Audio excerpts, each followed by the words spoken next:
Adam Andrzejewski, such a pleasure to have you on American Thought Leaders. Great to have you back. Thanks, Jan. Thanks for having me back.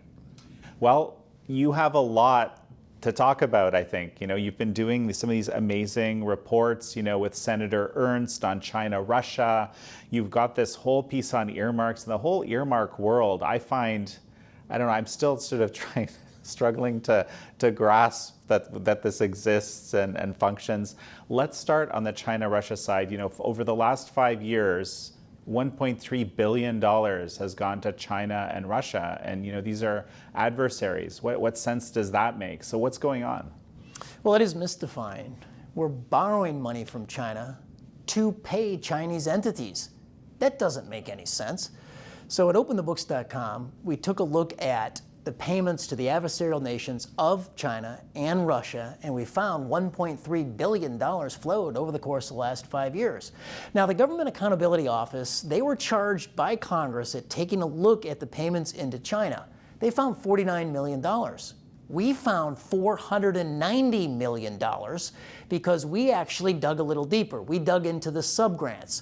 What nobody can follow is the Tier 2 and Tier 3 subgrants. Those right now aren't even disclosed. So the $1.3 billion just may be the tip of the iceberg. That's wild. I mean, and one of the things that you found was $2 million going to the Wuhan Institute of Virology. You know, and we know that that was a place where there was bioweapons development being done and, you know, all sorts of gain-of-function experiments and so forth. So it's $2 million since 2014 into the Wuhan Institute of Virology. But according to the latest federal government audits, only $1.4 million was ever paid out. So let's break down the $2 million worth of appropriations into the Wuhan Institute of Virology. So you've got $600,000 that was paid on subgrants through EcoHealth Alliance from the National Institutes of Health. And these are the payments being questioned as to whether or not Fauci and Collins, Francis Collins, the former director of the National Institutes of Health, and Dr. Fauci, obviously the former director of the National Institutes of Allergies and Infectious Diseases, whether or not those grants funded gain of function. But you also have $1.1 million funding the Wuhan Institute through a U.S. foreign aid entity, the USAID, again, through subgrants through EcoHealth Alliance. On that $1.1 million, now it is said that only $800,000 was ever paid out. The rest of the payments were stopped. But so what is the significance of that? Well, the significance is this week the Biden administration finally, after 3 years, formally stopped all federal payments into the Wuhan Institute of Virology. So, you know, it's about time. This is the spot on earth that has probably received the most scrutiny out of any U.S. aid recipient in the entire federal checkbook. And finally, after 3 years, the Biden administration says they're formally cutting any additional money. But they had friends in high places. As late as May of 2021 in the well of the Senate, Dr. Anthony Fauci was testifying in answering questions from U.S. Senator John Kennedy out of Louisiana, and Fauci said he found the Wuhan Institute of Virology scientists as very competent and trustworthy. In our experience with grantees, including Chinese grantees, which we've had interactions with for a very long period of time, they're very competent, trustworthy scientists. I'm not talking about anything else in China. I'm talking about the scientists that you would expect that they would abide by the conditions of the grant, which they've done for the years that we've had interactions. So you don't think the Chinese would lie to you? Well, when you say the Chinese are a rather broad group. I know the scientists that we've dealt with have been trustworthy.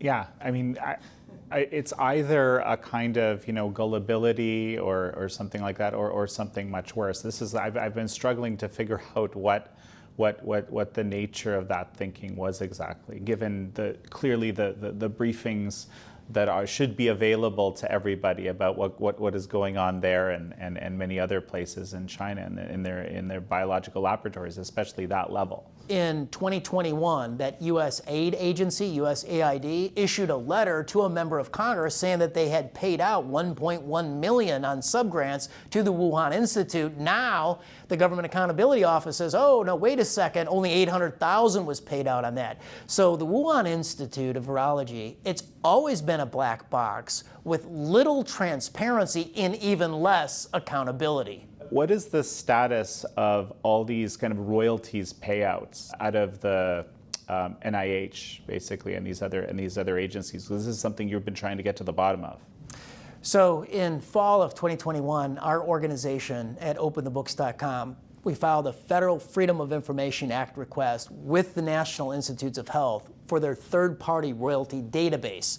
A third-party royalty is paid from private industry, think a pharmaceutical company, to the National Institutes of Health for an invention paid for by the U.S. taxpayer in a government lab by a U.S. government scientist, again, on a U.S. government taxpayer-paid salary. They invent something, they license it to the private sector to monetize the invention, and a royalty payment is paid back to the agency on a split with the scientist. We wanted a copy of that database.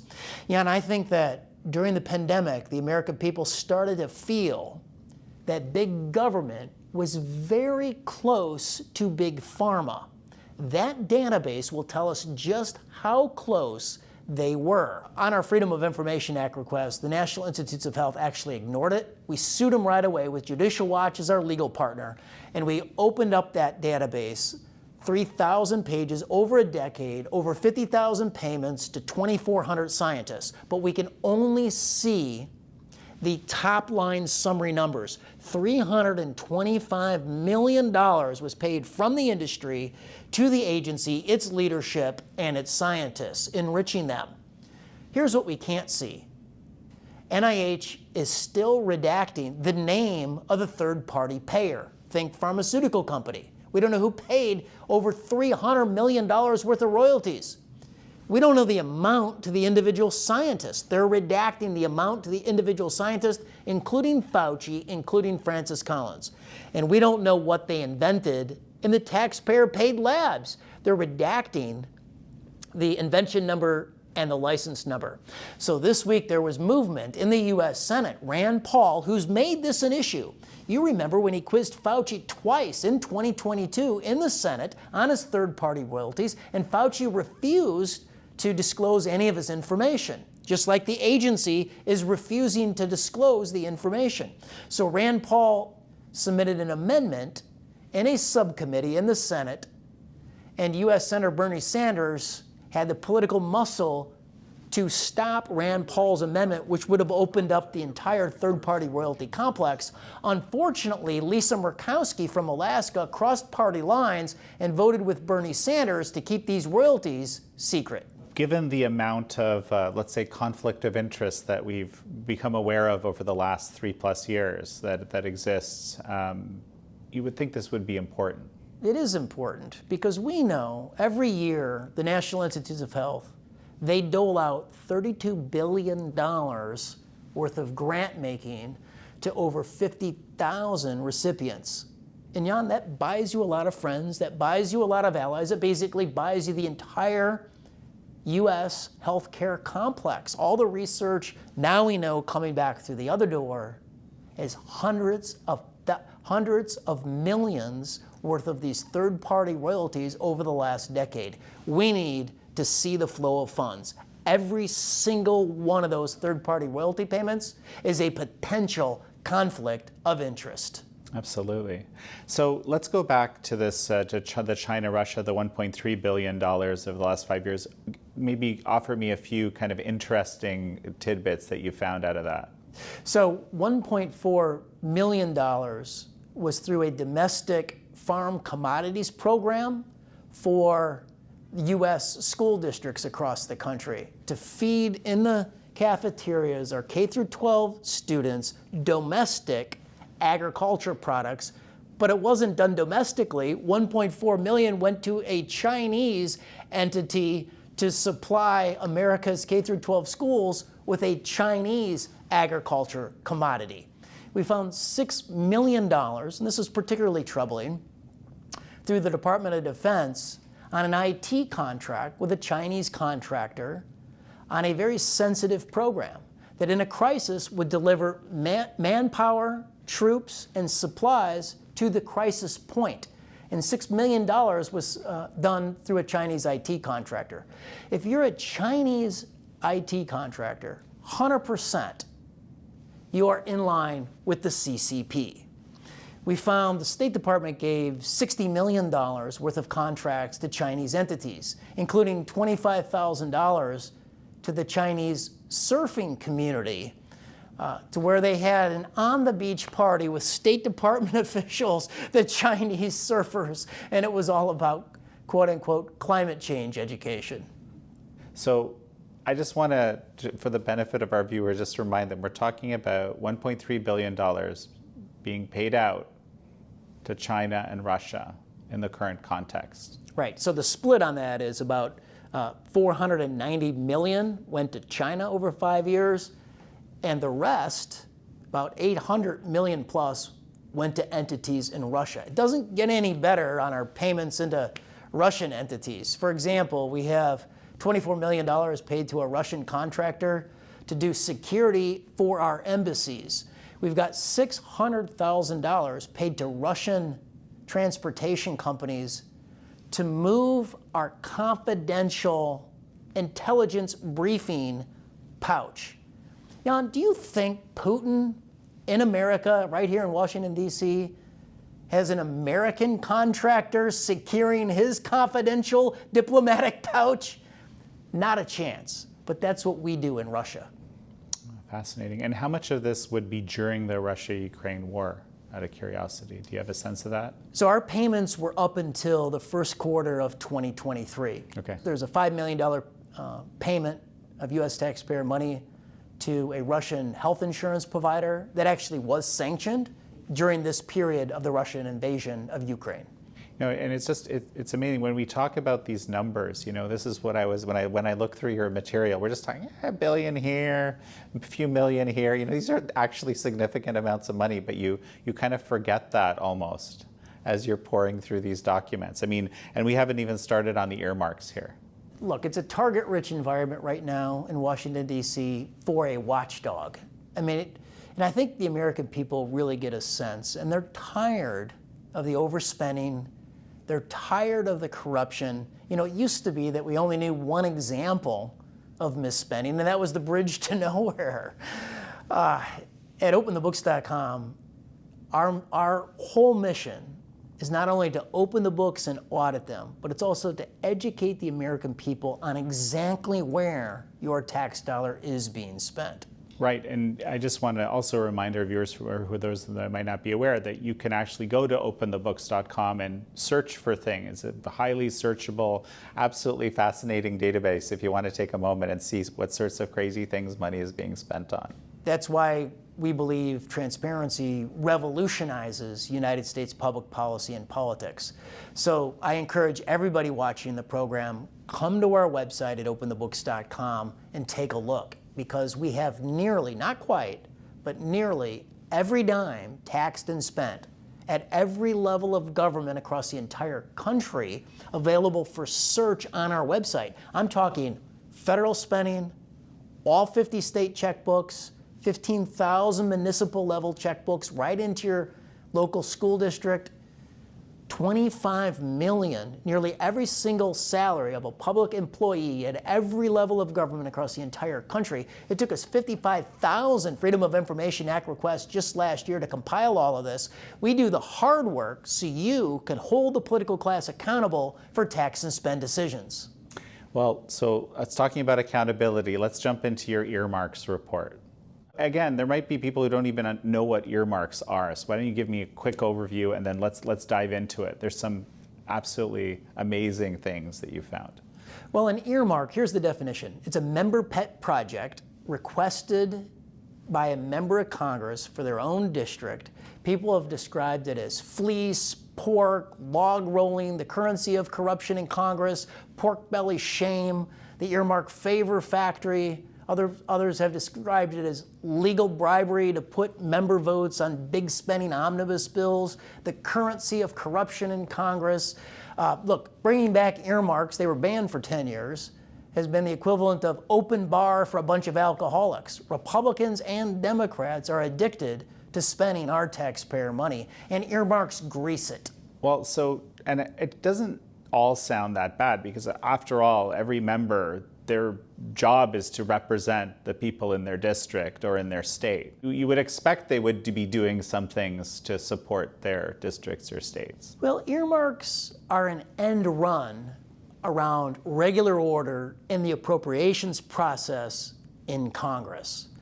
So you do an earmark basically to circumvent the process of getting a line in a budget bill, going through committee and subcommittee hearings, having a full and public vetting on every line of that legislation, having votes in those committees all the way along till it reaches the floor, and then you get an up or down vote. An earmark is totally different. It's vague wording. There's thousands of them. It's hard to give them any scrutiny. The amounts are large and getting larger. There's no public purpose to compel, for instance, working and middle-class taxpayers in Arkansas to fund a $3 million New York earmark into an Ivy League college like Columbia University, which has a $13.3 billion endowment. So you get all kinds of these pork projects that are just, quite frankly, unnecessary. You know, these ideas that there'd be earmarks that just go directly into large endowments, I mean, that is obviously a shocking reality, but you found all sorts of other things as well. We did. So it just starts with some of the most powerful people in Congress 7 months ago, 2 retiring U.S. senators, one a Democrat, one a Republican, that sat in leadership positions on the Senate Appropriations Committee. The chairman, the Democrat, Patrick Leahy, he was retiring. He earmarked $30 million in the University of Vermont into their honors college. In May, after he retires, just May 2 months ago, the college renames the honors college after Patrick Leahy, the senator. He also received from the University of Vermont, from the president, a permanent position as a presidential fellow at the university. But then Leahy did it again. $34 million earmark into the Burlington International Airport. And then in April, the city council renamed the airport after Patrick Leahy. Okay, so let's go to the Republican, Patrick Leahy's colleague on the Senate Appropriations Committee, Richard Shelby, who is also retiring. He earmarks $50 million to his alma mater, the University of Alabama. The $50 million earmark didn't go for a project. It went into their endowment. They already had $1 billion in their endowment. So Jan, think about this. They borrowed $50 million. All these earmarks are borrowed against the national debt. We borrowed against the national debt to stuff it in the University of Alabama endowment, which was already $1 billion for a school that pays their football coach $11 million a year. So what is the total, budget of earmarks in the last year? Yes, so in the last omnibus spending bill, the bill was $1.7 trillion, and there was $16 billion worth of these pet projects, 7,500 of them stuffed into that bill. And 7 out of the top 10 earmarkers were actually Republicans. Those 7 Republicans earmarked $3.1 billion. You had Republicans in 21 states out-earmarked their Democratic colleagues, including the states of Texas, $500 million to $300 million, Florida, $450 million to $250 million.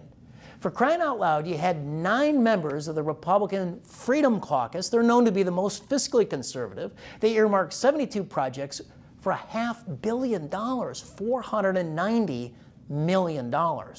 And the situation's only getting worse. Breaking yesterday, the top 63 earmarkers for 2024 in the House are Republicans. I mean, fascinating. I guess the attitude is something like, hey, if we can do this, we should do it. You know, we've got this capability. You know, earmarks are the currency of corruption in Congress. And what you've just articulated, Jan, I really want to cover, because it is the Mary Poppins method of governing. A little bit of sugar helps the medicine go down. And there's no sugar left. And I want to use as my evidence the national debt. In 1980, a little over 200 years of the Republic, the national debt stood incredibly at less than $1 trillion. A little over 40 years later, today, $32.5 trillion on the national debt. And this could be the death knell of a democracy.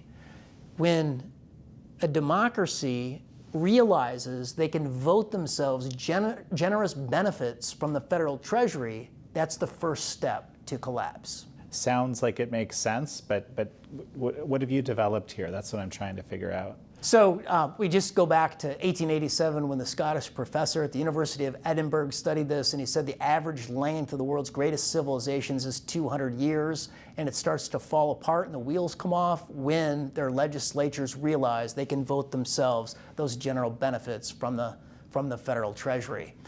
They say that after collapse, the next step is always dictatorship. So look, the way to cheat history is through radical transparency. Every dime online in real time. And so, earmarks are a great example of this. We need to hold the powerful accountable, and we need to hold Republicans who are being absolutely hypocritical on spending. They say they want less spending, but they've brought back this earmarking process, this currency of corruption, to do end runs around regular order. Republicans should be doing regular order. They should not be instituting earmarks, which are irregular. So we're calling on House Speaker Kevin McCarthy. No secrets. Earmarks were brought back after a 10-year ban because of secret votes in the Republican caucus where they voted to join Pelosi Democrats to bring back the practice. Like, McCarthy needs to call a public vote in the well of the House. We need to see who's in, who's out on earmarks. No secrets. Who in the Republican caucus, McCarthy included, McCarthy doesn't take earmarks personally, but allowed the secret vote for the last 2 years. Who thought this was a good idea? One of the things that you've also covered is something that a lot of our viewers are concerned with, is the militarization of some of our agencies. Notably, the one that people are aware of most, of course, is the IRS. So what is the actual case for the IRS to have weaponized law enforcement officers? Jan, we at OpenTheBooks.com, we're the subject matter experts on the militarization of the federal agencies. If you're hearing about the militarization of the IRS or any other federal agency, it's our data. I'm not even sure anybody else knows how to quantify the purchase of guns, ammunition, and military-style equipment in the rank-and-file federal agencies. So the IRS spokesman, because we've asked repeatedly over the years, will tell you that they have to deal with a lot of bad hombres, like a lot of bad actors. They go after the worst of the worst.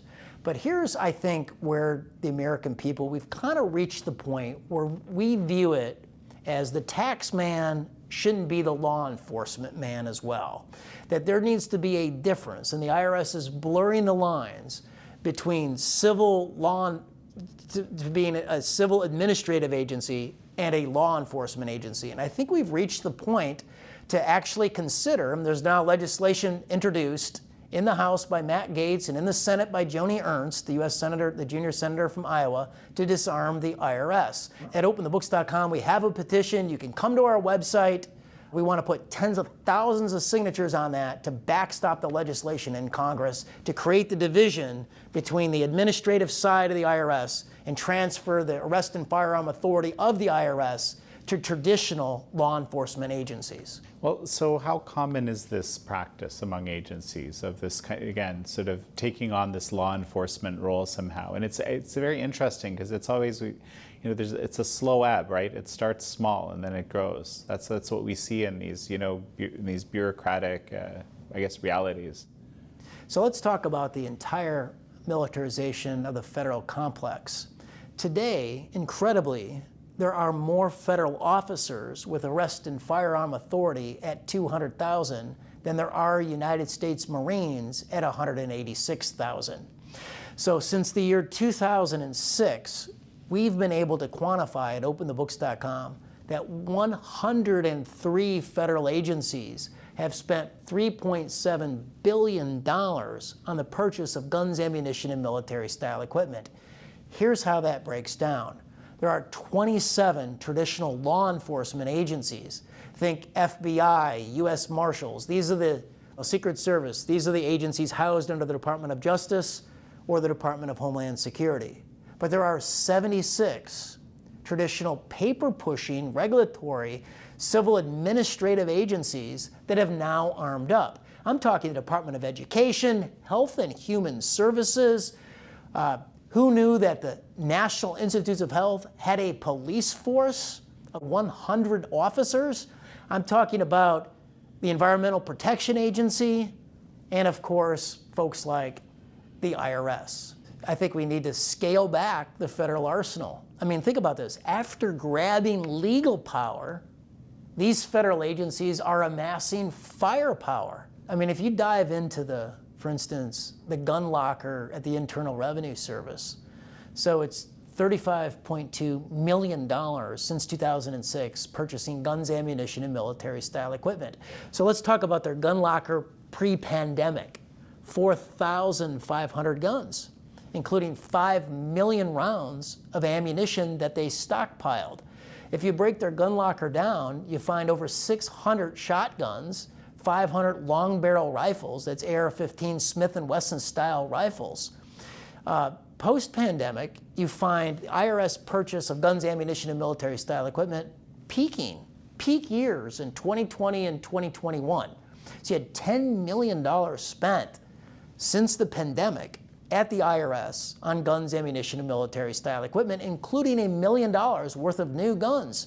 $500,000 of those AR-15 Smith & Wesson rifles and $500,000 worth of shotguns. You got $500,000 worth of tactical equipment. The IRS special agent, there's 2,100 of them.